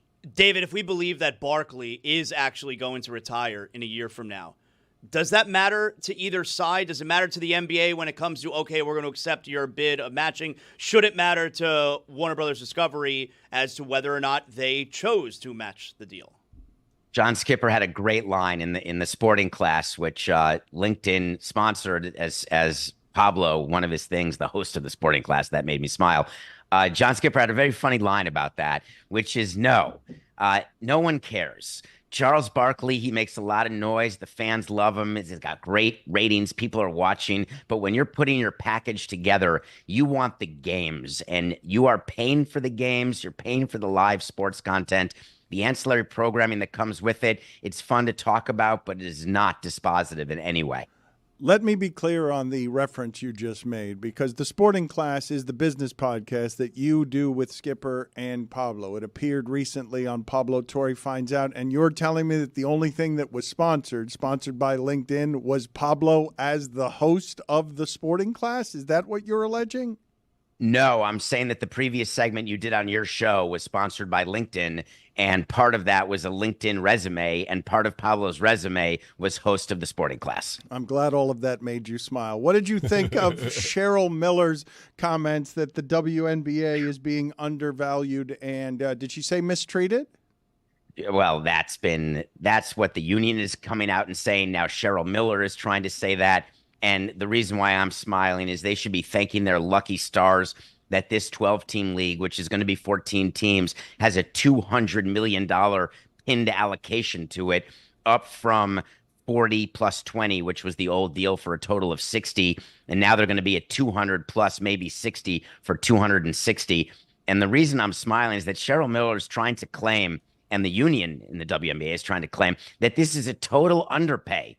And what they're ignoring is that nobody was bidding for the rights without getting the NBA.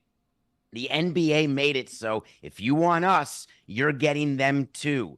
It was not, hey, you're going to get the NBA. Anyone want to bid for the WNBA? No, it wasn't that.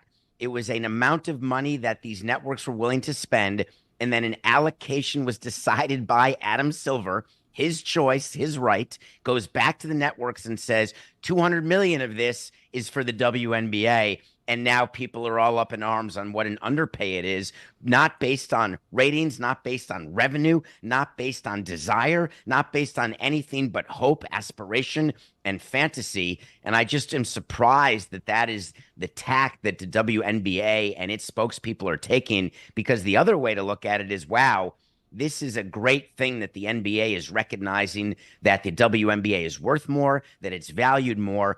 But we're now in the next 11 years going to grow up, and 11 years from now, we're going to be on our own, and we're going to get a huge package on our own. So, David, are we supposed to believe then if Adam Silver didn't do that, the WNBA would not have gotten a deal that looked like this? It's a guarantee. There's a reason why the WNBA is baked into the NBA deal, and why it was last deal and why it still is this deal. We talked again on this show that this was going to be very telling whether or not the WNBA, in this set of media rights deals that the NBA just completed, will the WNBA be separated, or will they still fall under the umbrella of the NBA? That will be far more telling than Caitlin Clark or Angel Reese or any of the other great momentum they have. And don't get me wrong, there's incredible momentum. But when the rubber hits the road, the WNBA got tucked in under the NBA again. Why is it hope, aspiration, though, and fantasy when we're all seeing that this is something that has more value than it did? And how should Adam Silver react to what Cheryl Miller is saying? Like, how do you imagine he thinks about those comments? Oh, I think he'd rather her not talk at all. And my guess is he's been advised to say nothing and to just put a tourniquet around it. There will be a time when he meets the media when the deals are announced for real. Remember, he hasn't still announced the actual deals. He just said it was done, but he was very circumspect. There's more to do. He didn't mention the names of the companies. When there's a formal press conference, he will mention the WNBA, and he will mention them in glowing terms. What an amazing asset it is, how much it's growing, how proud he is.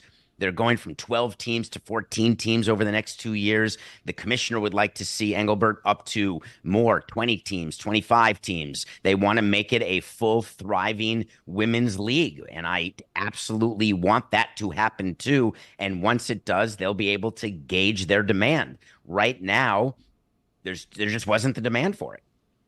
What is the movie that you're reviewing this week? I'm surprised to hear you say that, just because I believe that if it became an open case of putting the WNBA out there as a free agent, there would be a demand for it. Like there would be a demand. I didn't say no demand, Dan. I said there wouldn't be a demand at the level of $200 million.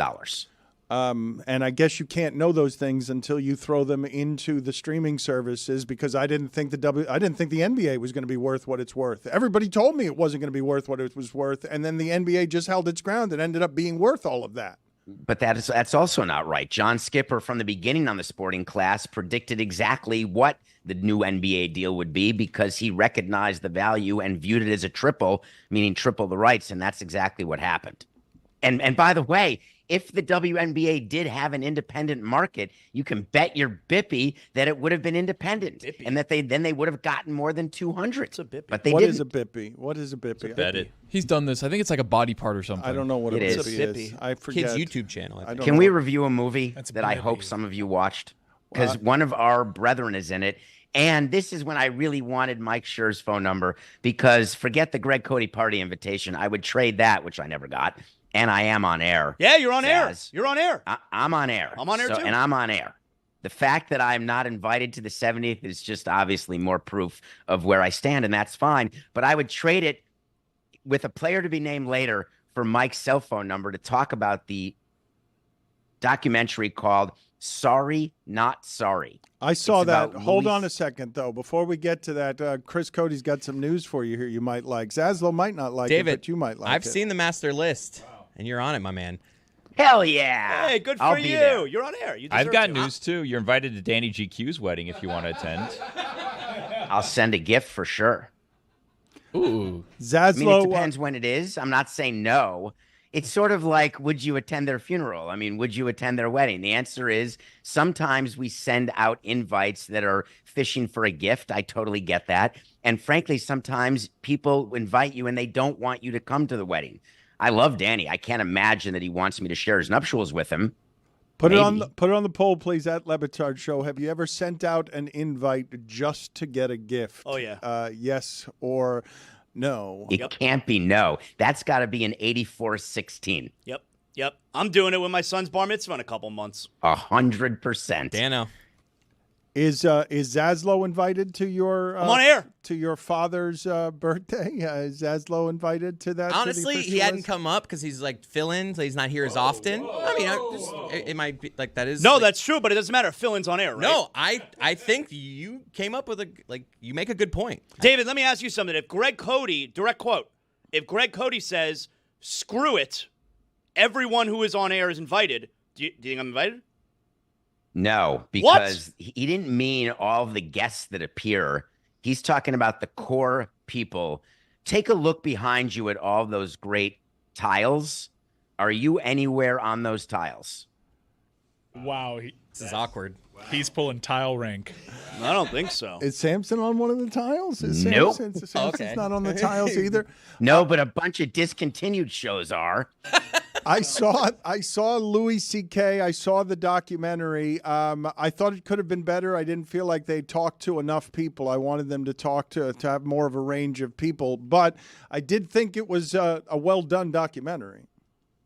I think that the story is incredible, and I think what Mike Schur said, and I'm in no way trying to blow smoke up his keister, he had a line at the end where he talked about how the line keeps moving and how difficult it is to make decisions about who you work with. It's the artist talk that Mike Ryan and I spoke about so many times from COVID on till today. And he had a very interesting point about Louis C.K. And the documentary talks about what he did, which the story is just unbelievable. It's not as crazy as Harvey, but it's right up there. Really? And because I never view Louis C.K. in the light and having the power that Harvey had, but he did some just sick, disgusting, ridiculous stuff. And then he doubled down on it when he made his return only 8 or 9 months after being canceled by saying, hey, that's my thing. I do that thing. And my view when I was watching is, well, wait a minute. You're not allowed to do that thing. We can all do a bunch of things. You can have your own thing, but your thing better not interrupt or be offensive to other people's ability to function or live or ruin their lives. And his thing did that. And that bothers me. But if you're trying to just salvage your career, I thought that if anyone was equipped to sort of try and figure out how to manage, however it is that you manage, the public space of trying to get back in the game cleverly, that he could do it. And I didn't think he did it particularly well by just dismissing it as his kink when it affects other people and you sort of need consent if you're going to be, masturbating in front of people and you have the power over them like that. And what struck me, what Dave Chappelle did, and obviously he likes to touch the third rail from time to time, but for him, the way he did the victim blaming, saying just hang up the phone if you don't like what somebody's saying, just walk out of the room. So many comedians came to Louis C.K.'s defense during this occurrence. It just made me crazy that how can anyone actually think that way? Because comedy is when you tell the truth and when you make people laugh or think about things they otherwise wouldn't think of. And then they say, wow, that's funny. That makes sense. There is no world where it's funny to call someone on the phone and start yerking your yerk. It's hard to imagine. What is it that you found interesting about it? Well done, poorly done? Would you recommend it, the documentary? I would recommend it if you haven't read the articles. I didn't know enough about the story. So for documentaries, my criteria is that did I learn something that I didn't know? Could it have been presented better with more guests, with more interviews? Of course, but I just learned a lot more and then did some more reading after, and that to me makes a documentary worthwhile. So I would suggest watching it. And it will inform you as you decide about artist versus art. And that's a subject that really comes up a lot these days. I feel a bit flimsy in lobbing the criticism that I wish they had talked to more people, because what becomes evident in both that documentary and the one on Spacey is you're already a victim. And then once you start talking about it, happened with Weinstein as well. Once you start talking about it, you become all the more of a victim because of the way you end up getting attacked. I know that people know that in theory.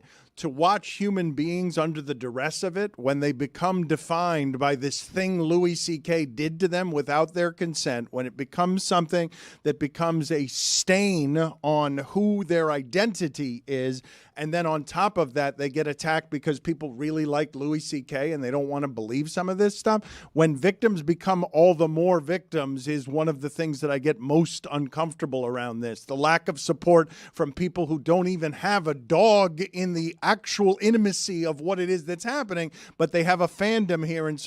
And God knows what else men have when it comes to loneliness and hang-ups with women that makes them attack women when they've already been victims. And I also found it tough to watch that the women who were the victims, they were painted as though their lives were not good anymore, that their careers were ended. And that may be true, and that's part of the story.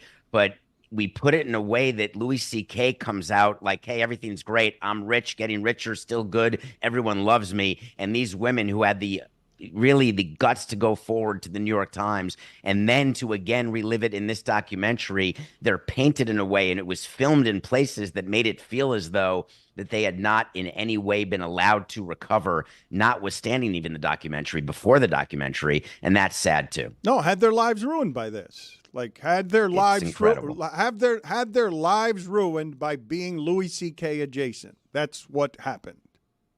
I give credit to Mike Schur as well for him to relive his decision-making process with Parks and Rec and having to examine the decisions that he makes as someone who is in charge of fame. That's when you're a great writer and producer, you are a star maker. And you've got to be careful which star you make. And sometimes you're going to get it wrong. And his desire to go back on film, because I hadn't really seen him in a documentary before, to go back on film and discuss this, I thought was a brave choice. Well, because he felt like he was part of the problem, because it was an open secret. Everyone knew it, and no one did anything about it. Everyone knew it and expected someone else to do something about it. On the Spacey documentary, Samson, one of the things that I thought was most interesting, because they had on camera just a straight Marine who had some difficulty getting on camera to talk about the Spacey stuff because other Marines were telling this Marine who had been subject to assault from Spacey, they were saying, I would have done this, I would have done that. And he's like, no, you wouldn't have. You wouldn't have done any of what it is that you say you would have done. And then he had to leave the interview and he was cursing himself because of how powerless he felt in the face of being subject to someone else's power and not feeling like he could do anything about it. If you watch a documentary, if this guy didn't say anything in that spot, you can't really armchair quarterback that one. I thought it was super interesting the way all of that was framed. They take a Marine who is, he's even sitting in a way that says to you, I'm on the cusp of Green Beret masculinity, however it is that you define masculinity. And that guy was having all sorts of trouble and felt the need to talk about how powerless he felt and had to walk off of camera and start cursing himself because he couldn't keep under control how it is that he felt powerless in the face of tiny Kevin Spacey. I gotta tell you, I don't want to watch either of these films. It makes me feel so awful just hearing you talk about it. Like, it's so morbid. I'm sure it's really well done. I don't want to sit there and watch this, and then I want to sit in a corner and in a ball and just cry. Yeah, I don't want to watch either of these films. I was actually thinking I didn't continue watching it because I asked myself at a certain point, like, why am I make myself feel that why way. am I going to continue watching this? Because I kind of know Spacey's side of things, and now I'm just kind of rubbernecking someone else's assault, which I felt bad about. But I thought about it today because it's the 26th anniversary of Saving Private Ryan. Now, Kevin Spacey says there's an allegation from this individual that Kevin Spacey was pleasuring himself when they went to the movie theaters to watch Saving Private Ryan during that scene, which is kind of a Mandela effect because it's not the opening scene, but it's kind of considered the opening scene. And Spacey's defense was, I've never seen Saving Private Ryan. I don't think that ostrich head in the sand defense is one that we should use here, Zaz. I think that just because you don't want something to exist, you can't turn away and make it not exist. I think it's important for these stories to be told. And the documentary you're talking about is Spacey Unmasked, and it got a lot of criticism. And Kevin Spacey has been on PR 101 as he's been fighting that documentary and trying to get his life back, claiming poverty and that he wants another chance and that he was never convicted and he was actually acquitted in England. And it is worth watching because it will just broaden your horizons. Well, I don't feel like it's head in the sand, as if, hear no evil, see no evil. I know these stories. I watch the news. I know what went on with Louis C.K. I know what went on with Kevin Spacey. But here, by watching these films, it's like, here, you know how terrible it was. You know these are bad people. Find out more morbid details and feel even worse. Like, isn't that what He's had to have watched Saving Private Ryan. Everyone's seen it. Thank you, David Sampson, for being on with us. I can't believe the idea of pleasuring yourself to Saving Private Ryan. What you're saying is not unique. You are not alone in not wanting more information about this. I do wonder, though, the murder podcast industry is doing great, so it seems like some people want more information on the morbid stuff.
Tony, you are in the midst of graduating from a selfish toddler of a child into You've been talking to my wife? an adult who What's happening who, right now? who raises a child. You know how Someone you've else been- is undercutting Tony. You know how you've changed, Billy, since you've become a dad. You've become somebody. Even though you brag about your BMI index, you become a dad. Just BMI index would be redundant. My bad. I'm sorry. It's like an ATM machine. That's my fault. I'll put my BMI against anyone in this room. But Tony, you are now on the precipice of becoming a father and making dad purchases. Are you doing? Dan, I'm glad you brought that up. I am 5 months away from becoming a dad to a baby girl, which is crazy just to say. Like it's, I'm just in shock. But I made my first dad purchase over the weekend, and I am glad to report to the boys and the dads in this room, the boy bought a grill. Wow. My first dad purchase, I bought a grill. Yep. It's not a preparation for a baby, though. I didn't That's say. a you- First that's off, a I you didn't say it was. purchase. I didn't say it was a preparation Now, I for got a baby the impression purchase. you were giving us a baby. Yeah, I purchase. thought No, we were no, no, like, no. oh, I found a stroller. I've Yeah. been looking at car No. seats. You bought a grill? Yeah, I bought a grill. You know, since the dawn of mankind, man has debated what is the best way to grill. Exactly some right. Go charcoal, some go Propane. propane. Yeah. People just celebrate a Wednesday, Yeah, but BBQ no ma- Texas style. No matter what you True. do, You're just right make about sure there's a Miller Lite in your hand. Trust me, there will be many Miller Lights. I got a Blackstone. You guys heard of the Blackstone before? It's a flat Yes. top griddle. That's like a hibachi grill, but you can do a bunch of stuff on But it. it's not a dad purchase. Yes, Billy. Has Anything nothing I to do purchase, with your wife being pregnant. You could Anything just have I bought purchase- this beforehand. anything I purchase is a dad You purchase. live in a now. condo? I did, but I'm moving. All right. Actually, Well, moving to a house now. congratulations on that, because Thank that's you. weird to have on your balcony. Oh, you moved? A bocce Correct. grill. Tony, Correct. those things are awesome, but the upkeep on those, you got to like clean those things because you got to deal Kids. with rust. He's talking and about stuff. kids. No, I'm talking about his No, it's Blackstone. the Blackstone. Oh. Yeah, Like it's a It's lot like of a upkeep. cast iron grill. A lot of like- upkeep. You got to like oil that thing down Hell yeah, afterwards dude. so it doesn't get all rusty. Hell yeah. I do love those things, but it's a lot of work. It's gonna show me, in the future of how to take care of a kid, taking care of the Blackstone. Got to clean it. Got to do the right thing to it. Equivalent, yeah. I have to You know? clean the grill more, honestly. Similar. You don't have to watch kids that much. I'm at a real loss here. I didn't realize there was a debate between propane and charcoal. I thought charcoal was the correct way to grill. Now I got propane, but people like dudes who like to grill a lot, they give me the side eye like I'm a sissy because I have propane. Well, but I thought See, I think I'm afraid of propane. I think the I had a important thing- neighbor years ago where all of a sudden you just heard a big boom and it was their propane tank Guys, like exploding. Listen, I think we can all agree on whether it's propane or charcoal, whatever. Miller Lite Yes. is the perfect beer. For a that you light pair beer with. That's that the whole tastes as point. good as your That's barbecue. what everybody's been saying. Make your barbecue time a Miller time. I do want to just you say it's been an age-old debate since the invention of the grill. Since the dawn of mankind. I was under the That's impression what the copy says. that it's always better to grill with charcoal. That charcoal was the It just way. takes forever. It gets super hot, and hey, you don't use it. It's too hot now. okay. You got to well, let Tony's it a come dad. down a little. Tony's a dad. I'm Now, not- what's I'm the not a best dad, way I'm to a dad. barbecue? What's I'm the a best dad, way to actually. barbecue? Well, he Well, says I got a Blackstone, yeah. So I don't need to worry about charcoal. I got the flat top grill. I got the propane. Let that thing go. I gotta be honest, who cares about charcoal and propane? You're telling me you could pass the Pepsi challenge, you make a hamburger on each of them, you're gonna know which is which? There's no way. I mean, you could with Yeah, a grill absolutely mods. can. Certainly with a hibachi. With the charcoal, you taste like the smoke. Yeah, That's it's what smoky. I think. I The think smash burger on a hibachi grill, I though, you can- put the little onions on them. I think I can pass the Pepsi challenge. It's kind of snobbish. I believe that you guys are unfamiliar with how fulfillment works, where if things take longer, sometimes you appreciate them more because they are better made because they have taken longer. I eat everything out of the fridge cold because Yeah. I can't wait for it in the microwave. I eat it cold, right out of the fridge. Because the microwave takes too much time. Yes, it is. I need to have it right away.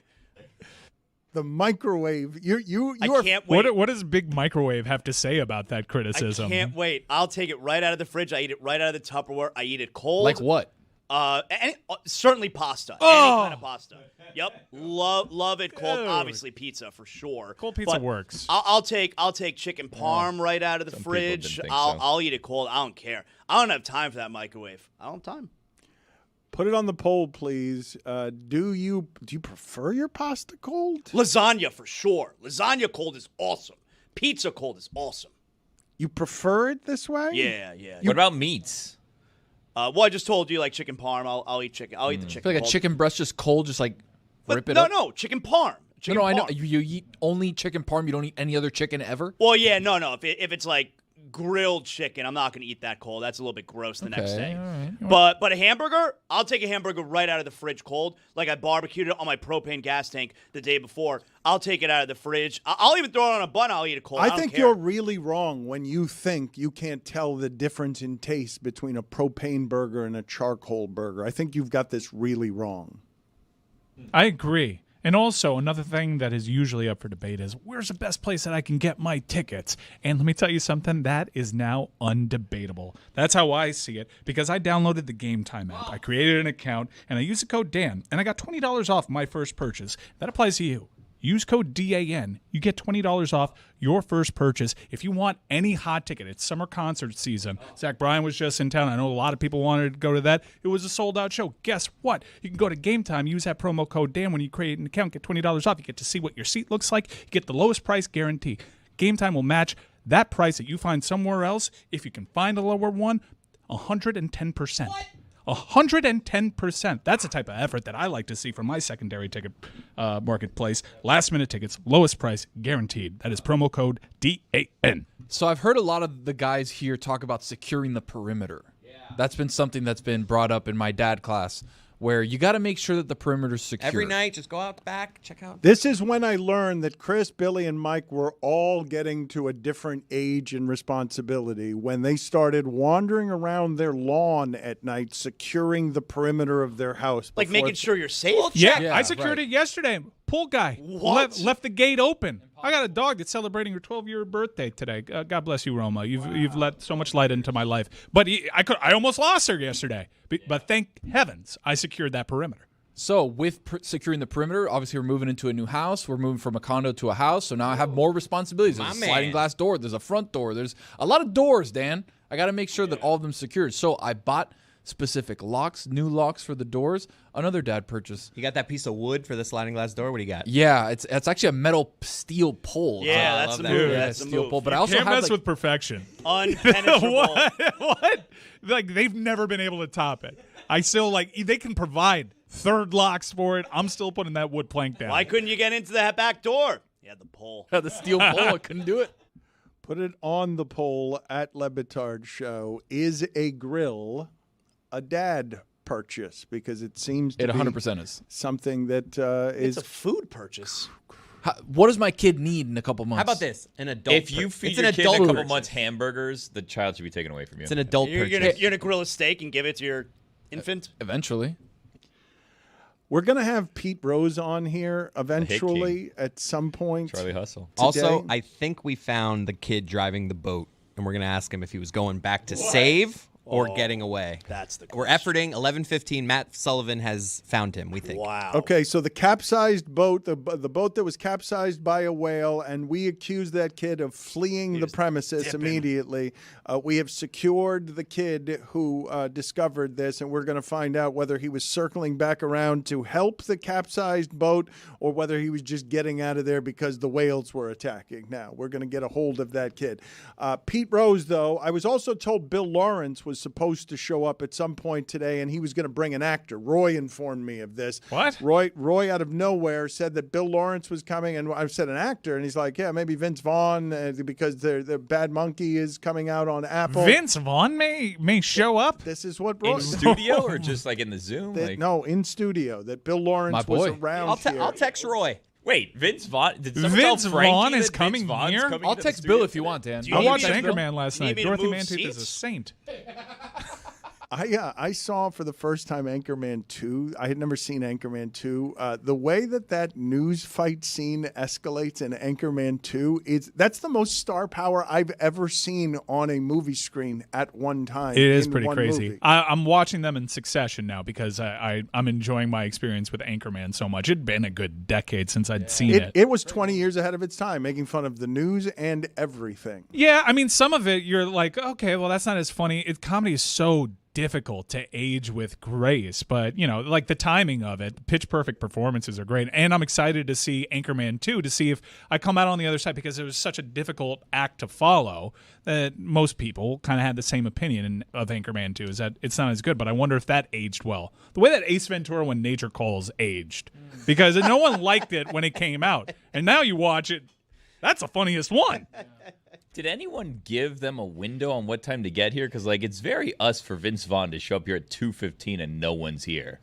It was very strange for Roy to say out of nowhere that this was what was happening with our guest list. It's not something that, look, I've been told that Pete Rose was going to be here for 4 different shows. So I don't know if any of this is actually going to happen, but Pete Rose is supposed to happen today. How do you feel about an 83-year-old Pete Rose joining us, the Hit King, Charlie Hustle? Well, I hope he doesn't take this the wrong way, but now I can't take my mind off of the fact that Vince Vaughn might be here.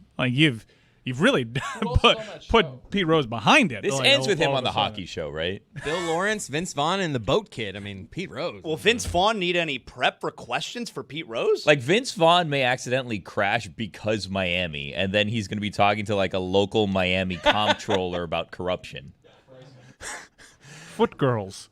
Can I ask all of you guys about whether or not you're interested in what some people are saying is going to be the movie event, must be the movie event of the summer? You're combining Deadpool and Wolverine. Yes. I have told you before that the Guardians of the Galaxy and Deadpool are the first times that I've been interested in this kind of movie because of how extraordinary I think the writing is.